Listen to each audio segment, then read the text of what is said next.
Well, thanks everyone, and thanks for coming. So I'm just going to run through a couple of slides, and what I think, as Denise mentioned, and it's if I'd known that Denise was the moderator today, I probably wouldn't have turned up. She's a really hard act to follow, the multi-talented Denise. But I really want to talk about something that, as Denise said, I've probably kind of showing my age, and I was very careful to say 20 plus and not an exact figure.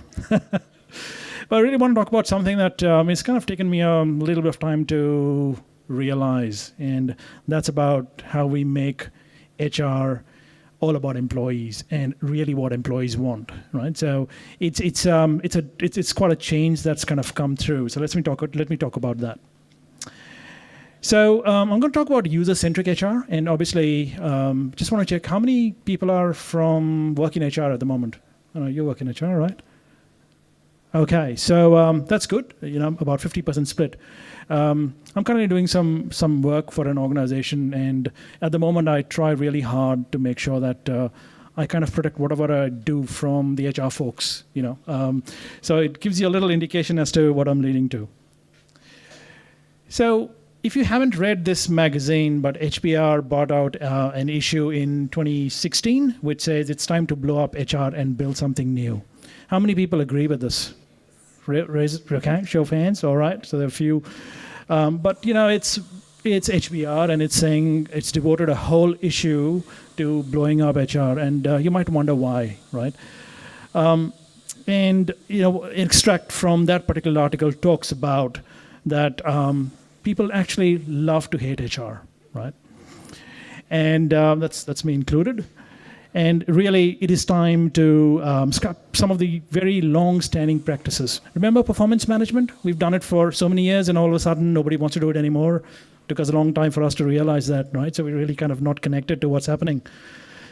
So another slide, we kind of have seen the slide about engagement scores, again, struggling to rise. And I believe engagement scores are kind of the end result of HR's efforts, right? It's a measure, and it isn't improving. So any ideas why people think it isn't improving?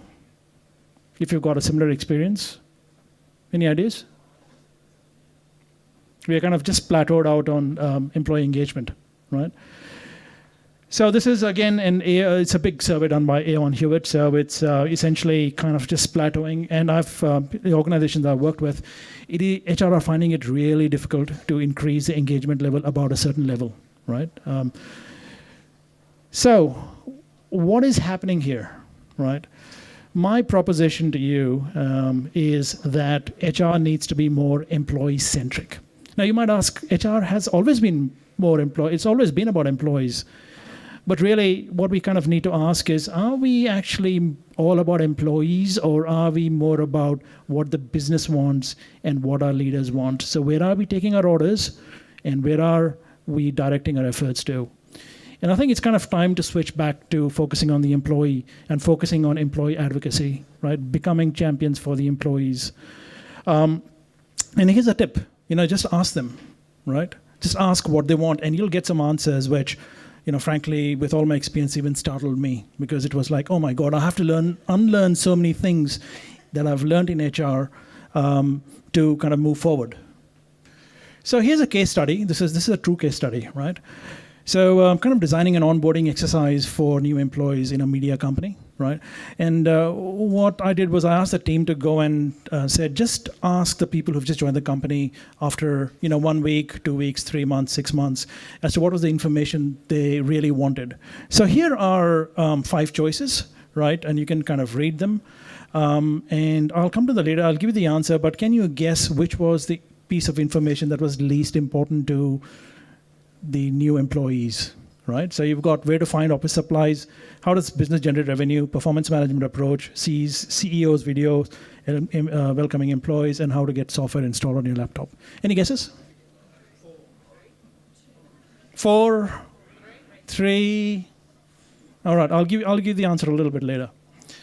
So this is how we design HR, right? So what we do is, as HR, we go as business partners. We want to do a great job. We listen to the CEO, his vision, etc. And we pretty much focus on what they want, right? We haven't really kind of asked the employees what they require, and I'm kind of experiencing this thing every day. But that's only 1/7 of the iceberg. Underneath that is, what do employees really want? What does business really want, right? Is it what the leaders want or the managers whose requirements are more important? Why the solutions that we are suggesting actually won't work in the organization, because things are really different at the ground level. So unless you understand, you could suggest a beautiful HR approach, nice slides, but does it really work at the ground level?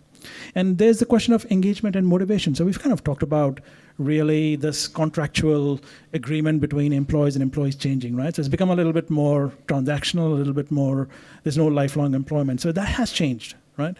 So it's quite difficult to kind of get that engagement anymore. Next slide is about really the new focus that we kind of need to use. Number one is user-centered design, and what that means is employee at the center of everything. So you're designing a performance management system, it's about the employees. You're designing a reward system, it's about the employees. You're designing an HR portal, it's about the employees. Right?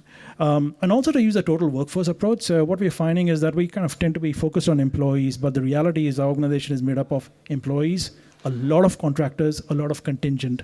And we tend to focus mostly on employees, right, and leave out a large, vast amount of the workforce out. And the use of agile and design thinking, but in the right places. If you've read the recent newspaper report about ANZ, they wanted to apply agile to the whole organization, and they've kind of admitted now that it's probably only to 20% of the organization is actually relevant. So it's all about using the right use of agile.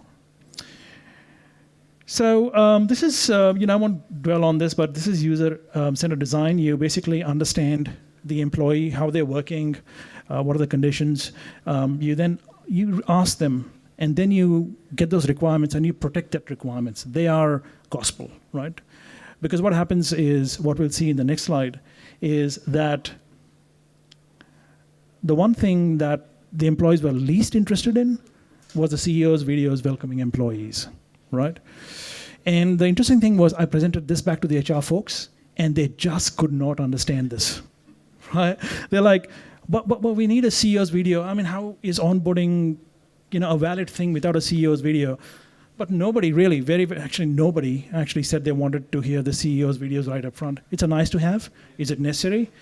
If all the other 4 information packs are ready, then maybe the CEO's video. So it was quite startling for me as an HR professional, because I just assumed I knew what the employees wanted, and it wasn't the case. And I'm discovering every day, the more I ask them, the more I know how ignorant about what they really need and why things are ineffectively designed.